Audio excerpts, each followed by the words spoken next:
Hello and welcome to another episode of Newsround with me, Munt, and Martin Wood. Today's date's the 30th of April, and I've made a note of a couple of headlines here to have a bit of a chat about. First up, Transformers. Yeah, more than meets the eye.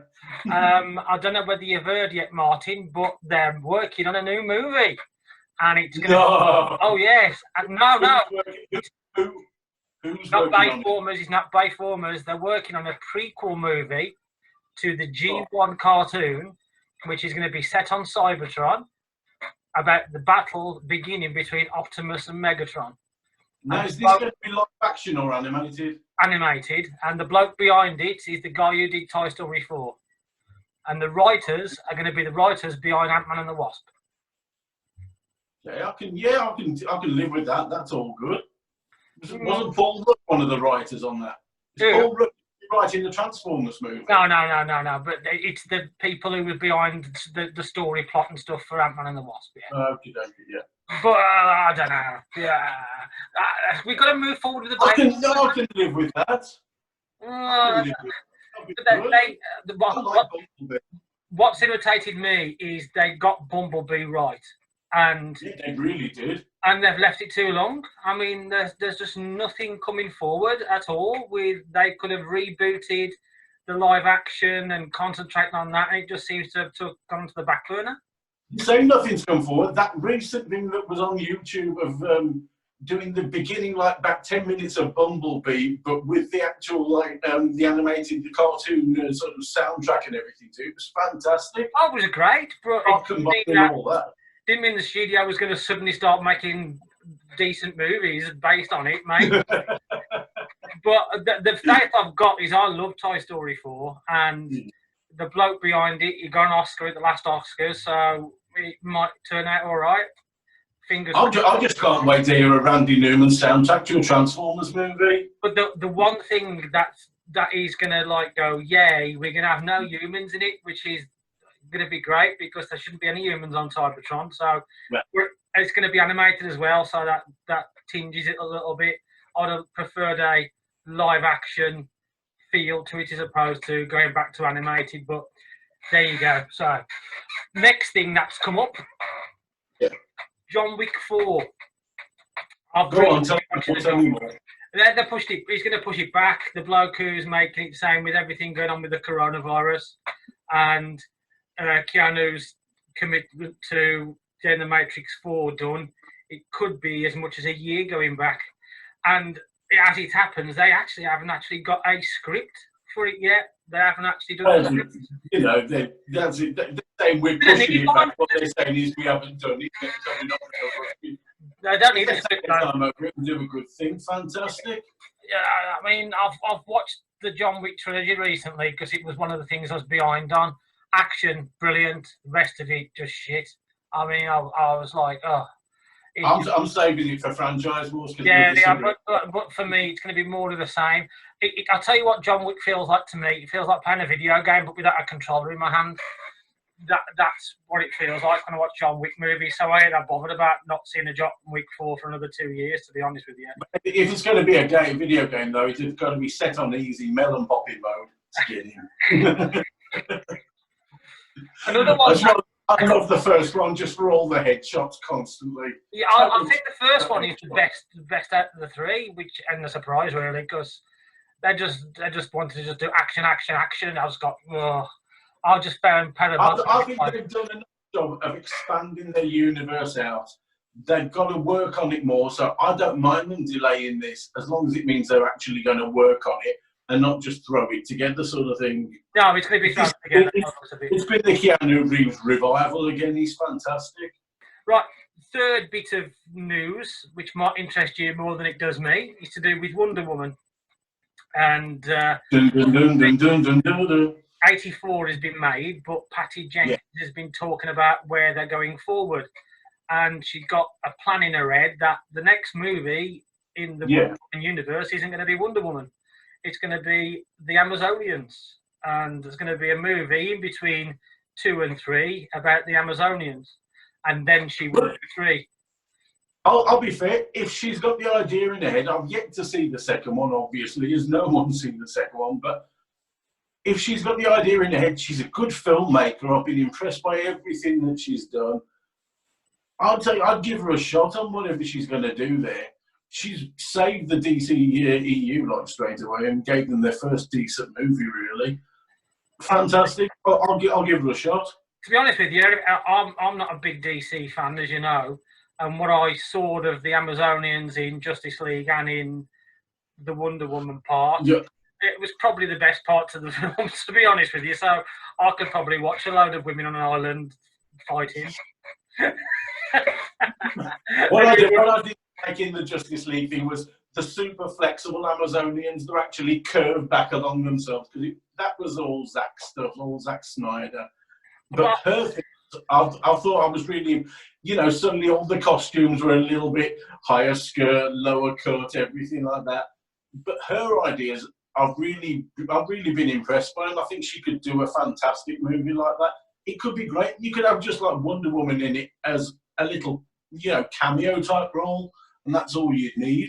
I think a lot of it's going to rest on whether Wonder Woman 84 is actually any good. I mean, I think it'll still do well. Whatever it's like, I think it'll do well. I think, will it be as good as the first? I don't know. It might be better. It might be worse. I still think it'll make a lot of money and do well.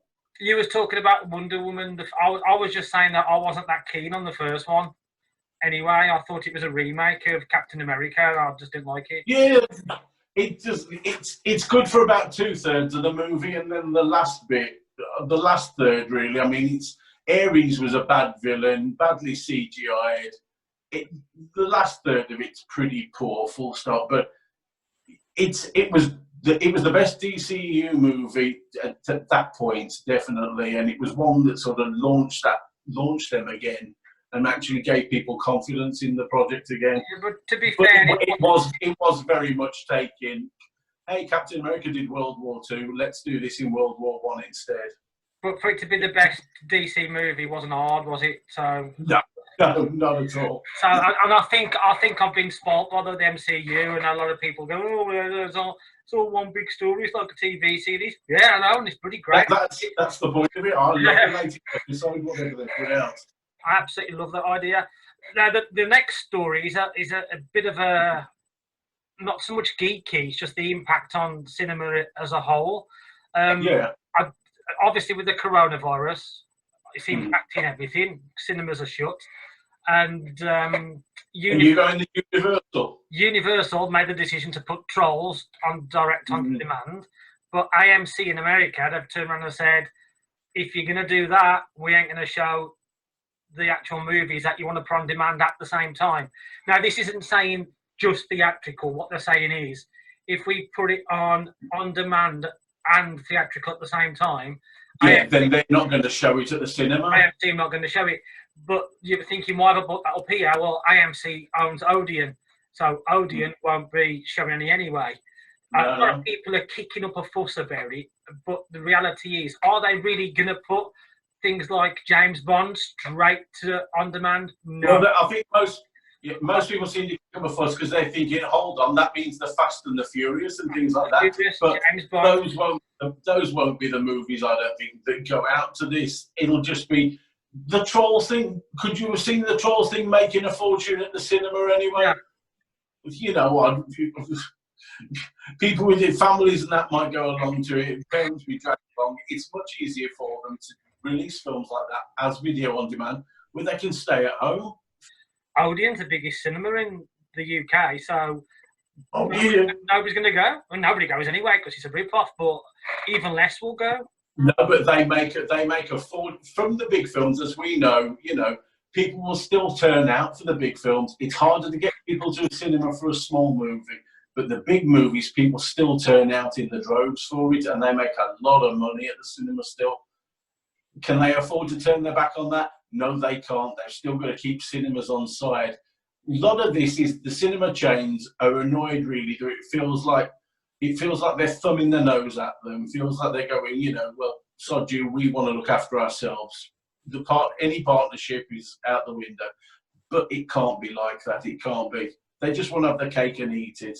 And I think eventually they'll work something out where they just release the small things on the video on demand, and they'll probably make more doing that. And then they'll still save the big releases for the cinema. They still can't get away from the fact if there's no cinemas, we can't have movies. I mean, okay, there's things like Extraction, which I've just watched recently. That's a Netflix movie. And then there was The Irishman, which of course was Netflix. Yeah. But the big blockbusters, the end games, the Avatars, the Star Wars, they won't go straight to the video on demand. They can't, because they won't get the revenue in from the streaming that they're going to get in from bums on seats. And after this outbreak has finished, they've got to work together to get people back in the cinemas, to get the money coming in. And because that can still take a while. That can still take a while to set something. Let's talk of that. If they do reopen the cinemas, you've got to have at least 4 seats between each person, so you can have 2, and 4 empty spaces, and 2. So it's going to be a long time before there's full cinemas again. Yeah, I think we won't get back to normal. I don't think we'll get back to normal till people are inoculated. Until there's a vaccine and you're actually inoculated against it, I don't think things can really fully get back to normal. So yeah, a lot of the social spacing and everything will carry on. And which brings me on to my 5th point, which is not really much of one, but I've just remembered it while we was here, while we're talking about COVID and everything else, and movies being at the cinemas. Have you seen what they've done with the Oscars today? They've turned around and said that temporarily they are saying that any movies released this year that are going straight onto video on demand can still be included as part of the Oscars. So we're looking at a very big Oscars this year. Yeah, I'm shocked at that. It's like what we said about people actually going to the cinemas and movies going to the cinemas. I think a lot more movies are going to be pushed back into next year. I think anything that's got July, August, September release dates are going to be pushed into May, June next year. Yeah, because you're not going to be able to have as many bums on seats straight away. It's because of the social distancing straight away. It means no matter how many shows you put on of any movie, it's going to cost more per movie just to show it against the money that you're getting in there straight away. It's going to be a toughie. It really is. I mean, I'd love to go to the cinema again. I'd love to, but you can't do anything at the moment. No. I mean, nothing. I love them watching a movie on my big, massive screen in the room. But me and Vicky love to go to the cinema once a month, and there's something decent comes out, and then complain about the air conditioning and get free tickets. I was so looking forward to Black Widow. That was the one I was kind of hoping we could hold out and we get to see Black Widow. It's looking better and better. I've got to be honest. I wouldn't be surprised if the MCU slate gets pushed back again. It just depends on what happens come the middle of summer. See, it's going to be interesting now because they're having the TV as well with the Disney Plus. So their TV shows, how are they going to tie into things? How are they going to get on with that? Will they have to push shows back? But they won't be able to push shows back. They really want to have them on the channels. But the problem is Captain America, Falcon and Winter Soldier. That's on production halt. Loki's on production halt. It's only WandaVision. They've basically wrapped most of that up. So all the stuff that was going to come out, there's going to be pushed back as well. This is where Disney Plus is going to be in trouble because they've got no new content coming on for people subscribing. Yeah, saying that, I mean, Mandalorian's the interesting one because they've got that 360 sort of like studio thing to film in that lets them sort of put anything at the back there. Are they going to switch some of that over for doing like Marvel programs as well? Try and use some of that so they can film as much as possible. I think a lot of the stuff is going to start being used with that stuff. Yeah, a lot of movies. The one way of doing it. Yeah.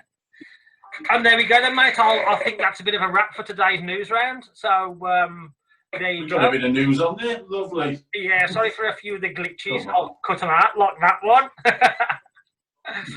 Come on. And I'll end it there.